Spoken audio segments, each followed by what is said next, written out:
Hello दोस्तों, नमस्कार। आज हम आपको बताने जा रहे हैं कजरी तीज की व्रत कथा। इसे अलग अलग शहरों में अलग अलग नामों से जाना जाता है।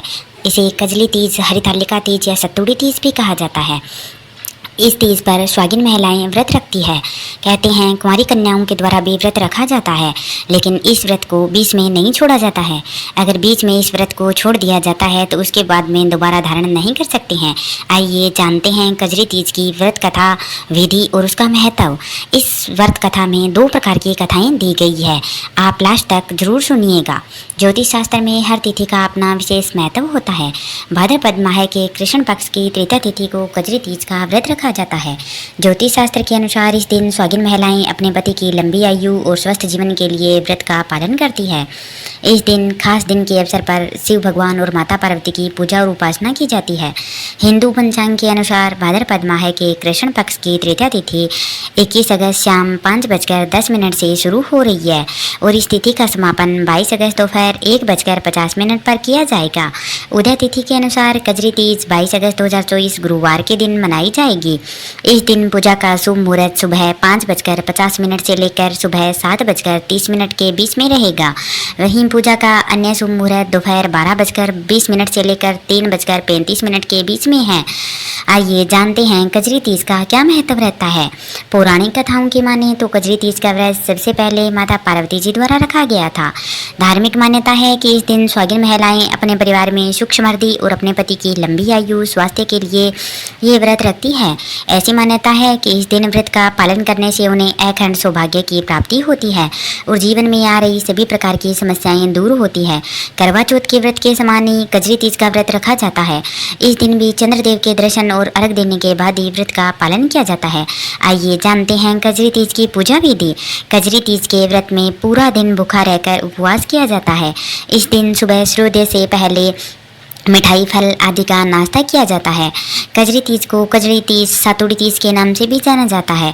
सूर्योदय से पहले स्नान कर व्रत का संकल्प लिया जाता है। पूजा के शुभ मुहूर्त से पहले ही मिट्टी या गोबर से दीवार के सहारे तालाब जैसी आकृति बना लें। उसके पास नीम की टहनी लगाएं।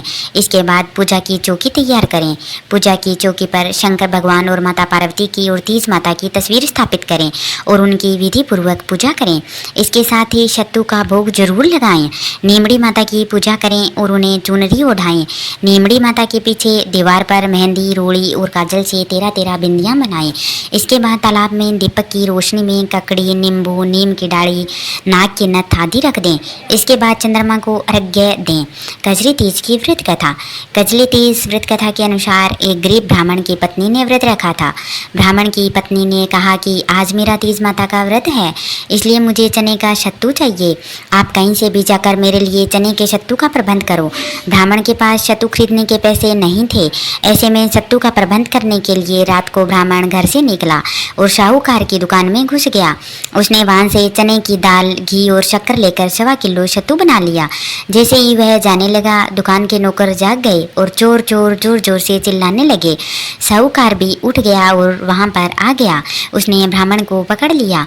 ब्राह्मण ने सफाई दी, मैं चोर नहीं हूँ, मैं एक गरीब ब्राह्मण हूँ।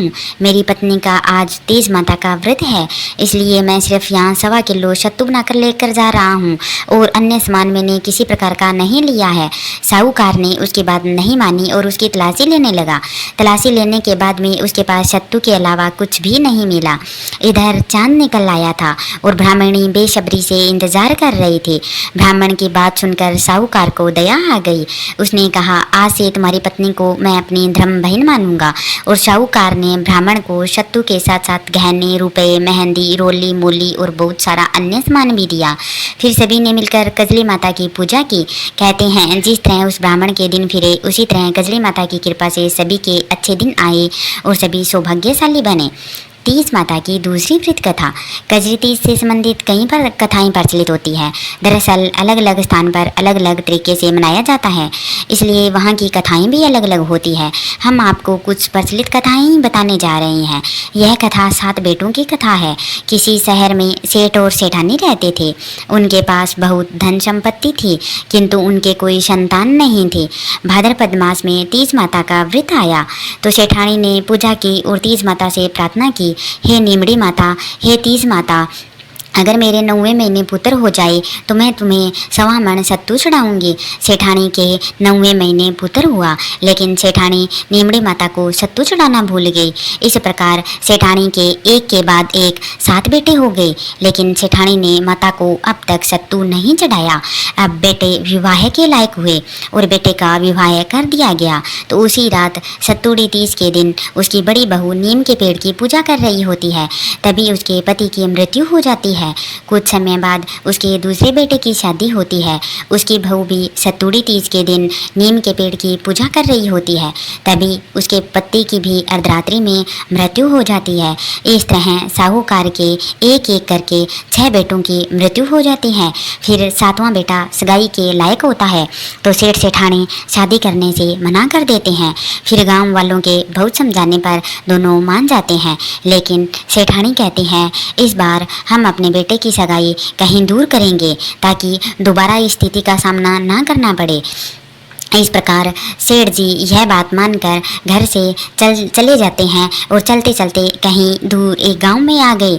वहां कुछ लड़कियां खेल रही थी और मिट्टी के घर बना रही थी। सबने अपने अपने घर तोड़ दिए, लेकिन एक लड़की ने कहा मैं तो अपना घर नहीं तोड़ूंगी। और ये सब सेठ जी वहाँ खड़े होकर देख रहे थे। सेठ जी ने सोचा यह लड़की तो बहुत समझदार है और ये मेरे लड़के के लिए ठीक रहेगी। लड़की जब खेल कर घर जाने लगी तो सेठ जी भी उसके पीछे पीछे उसके घर चले गए। लड़की के माता पिता से मिलकर सगाई की बात की और विवाह का मुहूर्त भी निकलवा लिया। अब वह घर आकर विवाह की तैयारी करने लगे। सेठ जी गांव वालों के साथ धूमधाम से बारात लेकर के गए और 7वें बेटे का विवाह भी हो गया। बारात विदा हुई, लेकिन लंबा रास्ता होने के कारण लड़की की माता ने कहा रास्ते में तीज माता का व्रत आएगा, ये सत्तू और पूजा की सामग्री डाल रही हूँ। रास्ते में नीमड़ी माता की पूजा करके कल अपना ससुर जी को दे देना। धूमधाम से बारात चली। रास्ते में तीज का दिन आया। ससुर ने बहू को खाने का पूछा तो बहू बोली ससुर जी आज तो मेरा कजली तीज सातुड़ी तीज का व्रत है। आगे चलकर बहू ने पालकी रुकवाई और कहा कि मुझे तीज माता की पूजा करनी है। तब ससुर जी ने नीमड़ी का पेड़ देकर पालकी रुकवा दी और कहा कि बहू पूजा कर लो। पर बहू बोली नीमड़ी की डाली ला दो। तब ससुर जी ने कहा कि सब बहुओं ने तो नीमड़ी की पूजा की, पर बहू नहीं मानी। कहा कि मैं तो डाली की ही पूजा करूंगी। बहू के कहे अनुसार ससुर ने नीमड़ी माता की पूजा की तैयारी करवा दी। अब बहू पूजा करने लगी तो नीमड़ी माता पीछे हट गई। बहू हाथ जोड़कर बोली हे नीमड़ी माता, हे कजड़ी माता, हे तीज माता, आप मेरी पूजा से पीछे क्यों हटी? मुझसे क्या भूल हो गई?